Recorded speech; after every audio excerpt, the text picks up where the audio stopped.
students, so we are continuing with the first lecture of the chapter number 6 molecular basis of inheritance.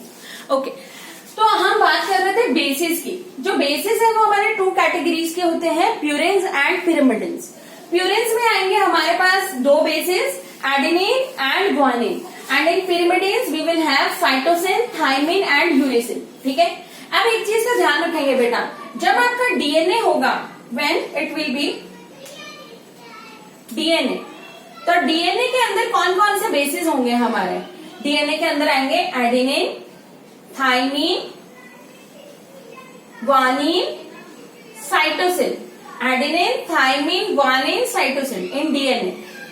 आज जब होगा हमारा RNA, तो RNA में कौन कौन से होंगे? In RNA the thymine is replaced by uracil. Very very important. In RNA the thymine is replaced by uracil. तो यहाँ पे क्या क्या आ जाएगा? A, U, G and C.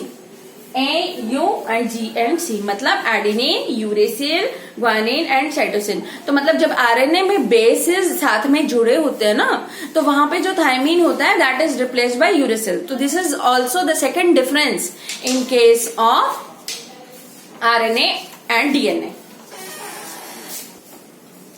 Yes dear students, so मैंने आपको क्या बताया कि जो हमारे न्यूक्लियोटाइड्स होते हैं, न्यूक्लियोटाइड्स के अंदर तीन कंपोनेंट्स होते हैं. What are the three components of the nucleotides? State bank of Patiala, मतलब एस फॉर शुगर, ठीक है, and B for base and P for phosphate. ठीक है.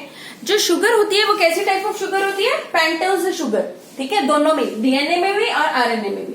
लेकिन सिर्फ डिफरेंस क्या होता है कि डीएनए में होता है डीऑक्सीराइबोज शुगर, आरएनए में होती है ribose sugar. Next, then second comes is basis.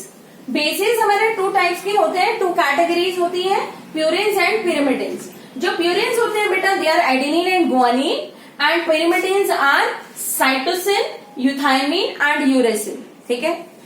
और एक चीज का हम चलो ये मैं बाद में बताती हूँ आपको कंसेप्ट कि हमेशा बेस पेयरिंग किसके बीच में होगी. चलो, और डीएनए में जो चार बेसिस प्रेजेंट होते हैं always, they are adenine, thymine, guanine and cytosine. And in RNA the thymine is replaced by uracil. Very important है बेटा ये. Thymine is replaced by uracil in case of RNA, and adenine, uracil, guanine and cytosine. ठीक है. Plus इसके साथ मैं आपको एक बेस पेयरिंग का कंसेप्ट भी बताती हूँ. जो बेस पेयरिंग होती है, जो बेस पेयरिंग होती है वो हमेशा एक प्यूरिन एंड पिरिमिडिन में होगी. The base pairing will always takes place between purine and pyrimidine. देखो मैं यहाँ पे लिखती हूँ, बेस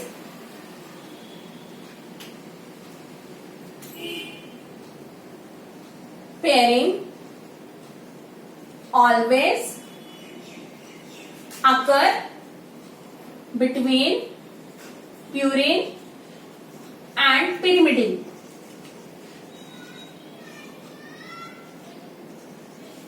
जैसे एडेनिन एंड थायमिन में बेस पेयरिंग हुई, तो एडेनिन किसको बिलोंग करता है? प्यूरिन को. थायमिन किसको बिलोंग करता है? पिरिमिडिन को. And cytosine always pairs with guanine. Cytosine always pairs with guanine.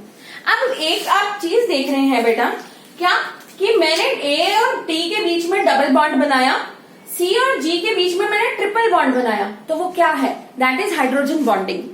In A and T it is double hydrogen bond, and in C and G it is triple hydrogen bond. ये hydrogen bond है जो एक दूसरे को अपने आप से bind करके रखता है. ठीक है ना.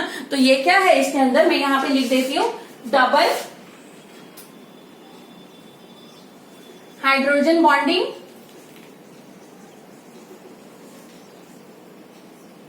एंड इसमें ट्रिपल हाइड्रोजन बॉन्डिंग.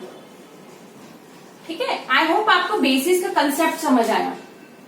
एंड जो थर्ड होता है वो क्या होता है? फॉस्फेट. हमने क्या करा था? State bank of Patiala.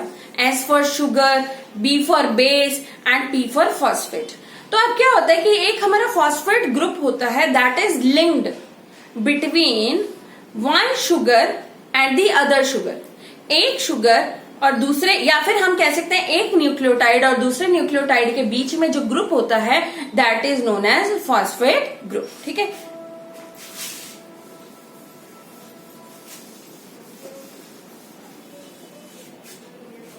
तो third concept is phosphate group.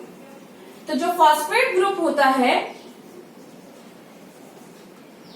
It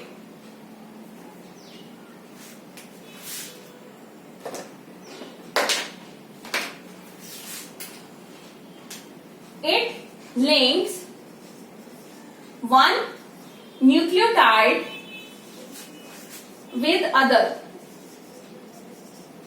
that is 3-5- linkage with phosphodiester bond, phosphodiester bond. ठीक है, अभी मैं बताती हूँ कैसे आपको। Yes students, so we were doing about the phosphodiester bond. ठीक है, फॉस्फोडाइएस्टर बॉन्ड। अब देखो मैं बताती हूँ आपको इसमें कैसे होगा फॉस्फोडाइएस्टर बॉन्ड। जो हमारा थर्ड फॉस्फेट ग्रुप होता है वो कैसे अटैच्ड होता है, it is attached bye a particular bond, और वो बॉन्ड होता है हमारा फॉस्फोडाइएस्टर बॉन्ड। ठीक है, अब उसको हम बोलते हैं 3-5- फॉस्फोडाइएस्टर बॉन्ड, क्योंकि दो एस्टर होते हैं ना, दो एस्टर ग्रुप्स होते हैं, तो डाई एस्टर। इसलिए देखो मैं बताती हूँ कैसे। ये हमारा एक न्यूक्लियोटाइड है, ये हमारे पास, चलो ये हमारे पास एक बेस, एक पेंटोज शुगर है। जो पेंटोज शुगर है हमारे यहाँ पे, ये यहाँ पे जो मैंने बी मार्क किया, दिस इज अ बेस। ठीक है, ये क्या है हमारा बेस। अब जब ये मैं आपको कंसेप्ट अभी बताऊंगी न्यूक्लियोसाइड का, तो अब क्या है कि ये बेस हो गया, ये हमारा first position, second position, third position, fourth position, fifth position. ठीक है, तो अब यहाँ पे क्या होगा कि जो हमारा फिफ्थ पोजीशन है बेटा, दिस इज फिफ्थ पोजीशन। जो फिफ्थ पोजीशन है, फिफ्थ पोजीशन के साथ यहाँ पे एक फॉस्फेट ग्रुप लिंक हो गया विद द सेकेंड न्यूक्लियोटाइड, और सेकेंड न्यूक्लियोटाइड की कौन सी पोजीशन है, थर्ड पोजीशन। और इसलिए, और हमेशा ऐसा ही होता है, इसलिए हम इस बॉन्ड को क्या बोलते हैं, 3-5- फॉस्फोडाइएस्टर बॉन्ड, या 3-5- फॉस्फोडाइएस्टर लिंकेज। यहाँ पे देखेंगे आप फॉस्फेट ग्रुप हमारा PO4 नेगेटिव वाला। ठीक है ना, तो ये जो होता है ये हमारा 3-5- लिंकेज बना रहा है, phosphodiester linkage, and that is refer to as by the phosphate group. तो न्यूक्लियोटाइड के 3 कंपोनेंट्स आ गए। पहला कंपोनेंट था आपका शुगर, दूसरा कंपोनेंट था बेसिस, एंड तीसरा कंपोनेंट है आपका फॉस्फेट ग्रुप। ठीक है, जिसमें it is linked by the phosphodiester linkage. ठीक है, अच्छा अब आई होप इतना आपको क्लियर हो गया। ये हमारे पास 2 शुगर्स हैं, 2 शुगर्स जो होती है ये कैसे लिंक्ड होती है, they are linked by the phosphodiester linkage. एंड क्योंकि यहाँ पे देखो, यहाँ पे 3- पोजीशन है, यहाँ पे 5- पोजीशन है, and that is why it is refer to as 3-5- phosphodiester bond. अच्छा, अब मैं आपको एक कंसेप्ट बताती हूँ, न्यूक्लियोसाइड का कंसेप्ट। न्यूक्लियोसाइड, जैसे मैंने अभी बताया आपको न्यूक्लियोटाइड, तो अब मैं आपको बताऊंगी न्यूक्लियोसाइड। ठीक है, न्यूक्लियोसाइड, जो न्यूक्लियोसाइड होता है हमारा, उसमें मैंने आपको बताया क्या प्रेजेंट होता है, only base, only sugar plus base, मतलब स्टेट बॉन्ड है ना, ओनली शुगर प्लस बेस। तो शुगर वही होती है आपकी कौन सी शुगर, पेंटोज शुगर, लेकिन यहाँ पे जो बेस है उसके साथ वो लिंकेज करता है। ठीक है, शुगर प्लस बेस। अब ये जो शुगर एंड बेस के जो लिंकेज होते हैं, that is linked by an glycosidic linkage. So, glycosidic linkage is the linkage between first carbon of one sugar with the base, और बेस की कौन सी पोजीशन पे, जहां पे नाइट्रोजन प्रेजेंट होता है, and that is why it is refer to as an glycosidic linkage. अब जैसे मैंने यहां पे बनाया, आप देख रहे हैं ये एक हमारा क्या है, this is a sugar. Sugar के साथ बेस को मैंने कहां पे अटैच किया है, विद द फर्स्ट पोजीशन, देख रहे हैं।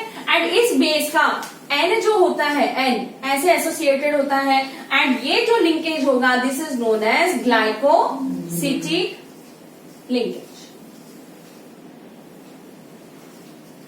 सिमिलरली यहां पे भी देख रहे हैं आप, ये हमारा क्या है, शुगर। शुगर का ये फर्स्ट कार्बन, ठीक है, फर्स्ट कार्बन के साथ यहां पे क्या अटैच कर रखा है हमने, बेस, एंड यहां पे नाइट्रोजन है, ठीक है। और इनके बीच में जो बॉन्डिंग होती है, इनके बीच में जो लिंकेज होती है, उसे हम क्या बोलते हैं, ग्लाइकोसिटिक लिंकेज। समझ गए? तो the linkage between the sugar and the base is known as sugar and the base is known as glycosidic linkage. और एक होता है phosphodiester linkage. Phosphodiester linkage is the linkage between the 5' carbon of one sugar with the 3' carbon of the another sugar. समझ गए? And in between क्या bonding होती है, phosphate की बॉन्डिंग, ठीक है, या फॉस्फोडाइस्टर बॉन्डिंग।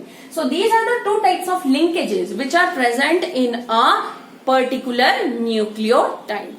ठीक है, समझ गए? एक है ग्लाइकोसिटिक बॉन्ड और दूसरा है phosphodiester bond. So this is about nucleotide and nucleoside. Purines and pyrimidines आपको क्लियर हो गया। प्यूरिन्स में आएंगे खाली दो, एडेनिन एंड ग्वानिन। पिरिमिडिन्स में आ जाएंगे CTU, cytosine, thymine and uracil.